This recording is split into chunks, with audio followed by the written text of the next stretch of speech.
Recevez mes salutations révolutionnaires et fraternelles, chers peuples d'Afrique et du monde. Ce que vous allez entendre dans cette vidéo est vraiment explosif et risque d'être censuré. Avant de continuer, likez-la, téléchargez-la, partagez-la, faites en sorte que le monde voit la vérité avant qu'il ne soit trop tard. Parce que ce que je veux vous dire dans cette vidéo, les médias ne vous le diront jamais. Je veux vous dire les véritables raisons de l'agression du Venezuela et le kidnapping de son président avec sa femme. La véritable raison de l'agression contre le Venezuela n'a rien à voir avec la drogue, ni avec le terrorisme, encore moins avec la démocratie. Non, c'est faux. Elle commence en 1974 avec un accord secret signé entre Henry Kissinger et l'Arabie Saoudite. Elle concerne une chose, la survie du dollar américain. Pendant 50 ans, les États-Unis ont dominé le monde grâce à un mécanisme simple, le pétrodollar. Tout le pétrole mondial devait être vendu en dollars. En échange, l'armée américaine protégeait les monarchies du Golfe. Résultat, tous les pays ont dû stocker des dollars pour acheter de l'énergie.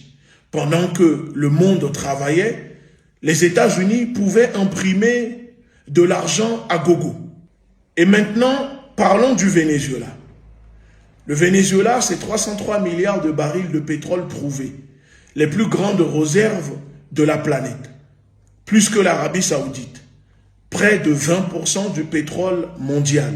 Mais surtout, le Venezuela a commencé à vendre son pétrole en yuan, en euros, en roubles, pas en dollars. En 2018, Caracas annonce vouloir se libérer du dollar. Le président Nicolás Maduro demande l'adhésion aux BRICS.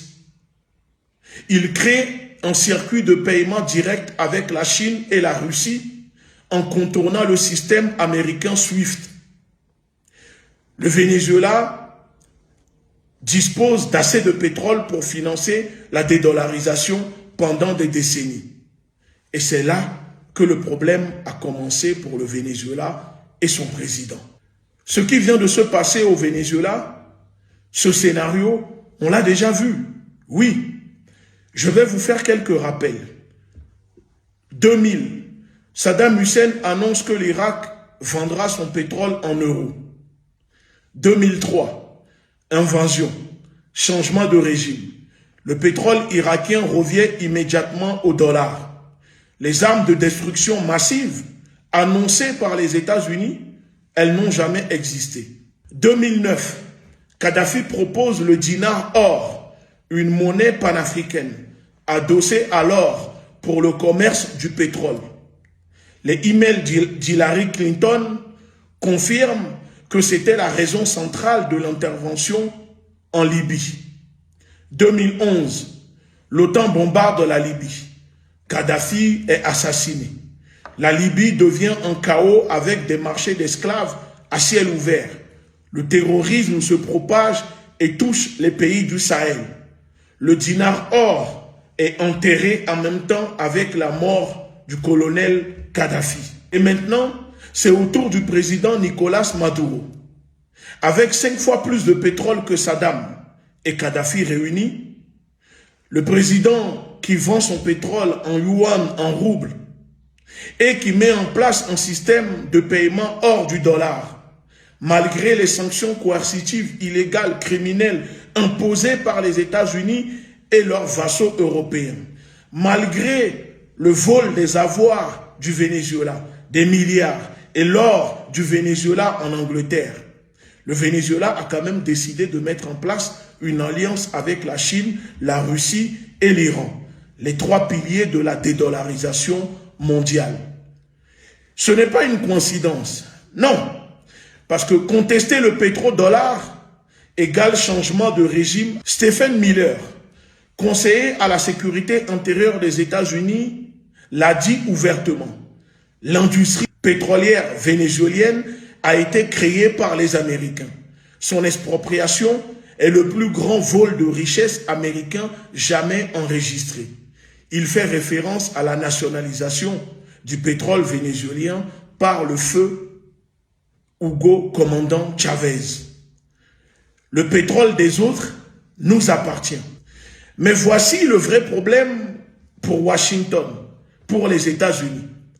Le pétrodollar est en train de mourir.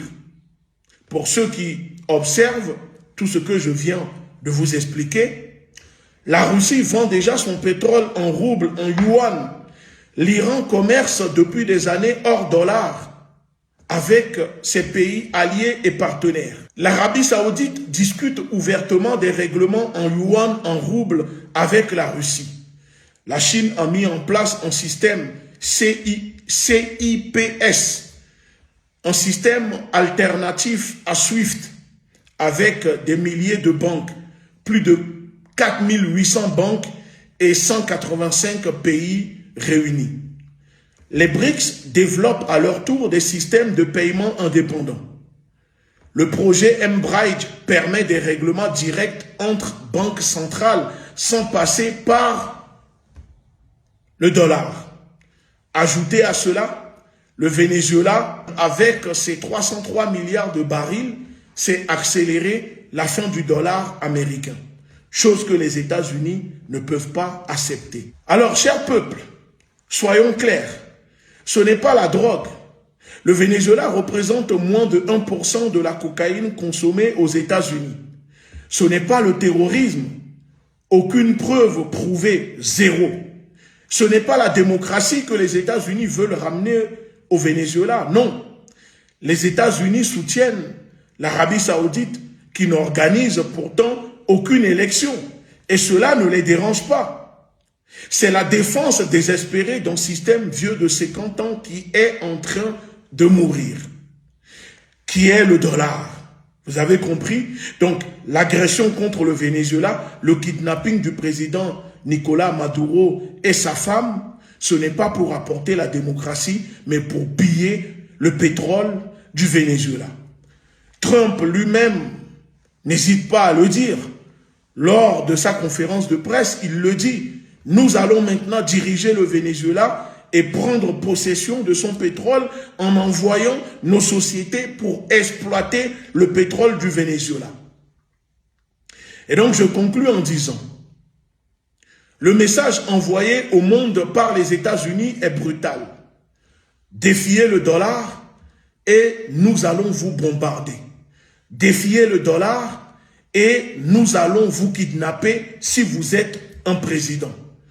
Mais ce message, pour moi, pourrait produire l'effet inverse. Pourquoi je vous dis cela?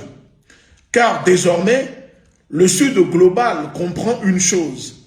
La seule protection, c'est d'aller plus vite dans la dédollarisation. Quand une monnaie doit être imposée par les bombes, par les missiles, c'est qu'elle ne tient plus par elle-même. C'est qu'il est temps de changer cela. Le Venezuela n'est pas le début. Le Venezuela, c'est la fin désespérée d'un empire monétaire. D'un empire monétaire imposé par les États-Unis. Donc ici, la question n'est pas de savoir si le pétrodollar va tomber. Non. Mais combien de pays seront détruits avant qu'il ne s'effondre, avant que le dollar ne soit plus la monnaie imposée pour le commerce mondial.